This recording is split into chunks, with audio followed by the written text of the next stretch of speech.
क्या नाम है आपका? नाम तो आपने सुना ही होगा, अली नवाज थे वो निबारो यूसुफ। अरे वाह।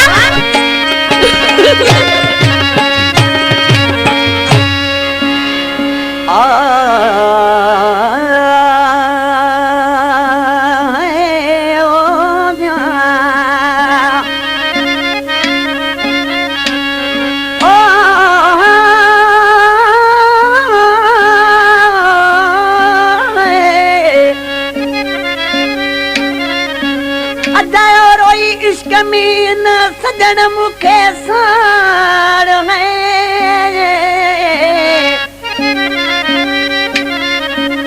जानी न जवानी में तो फिरी न दिनो प्यार है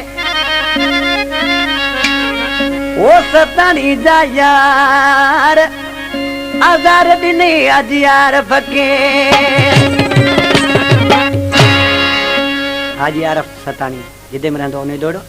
समझे दोस्त हली गुलचांडिया छा जो चवंदान दुख भी प्यारे माण्हू जो थींदो बे जो कोन थींदो आ जॾहिं आशिक खां महबूब जवानी में जुदाई करे हले वियो आशिक तड़पी तड़पी आखिर उनजी जवानी खत्म थी वई ओ हुनजो महबूब न्यापा पो मोकले आशिकरी थी कास सां छा पियो चवराए मोकले से पुछाऊं जो करे जो पयो मुझे लाए हारी मरी जावयो मुझे लाए हारी मरी जावयो जवानिया जबिया दा कटे मुंह छदा हाणे जिंदगी अभी रलुमाए था हुयो वक्त उन में नमूसा मिलो मुझे लाए हारी मरी जावयो मुझे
मुझो प्यारो शायर हो पुरानो शायर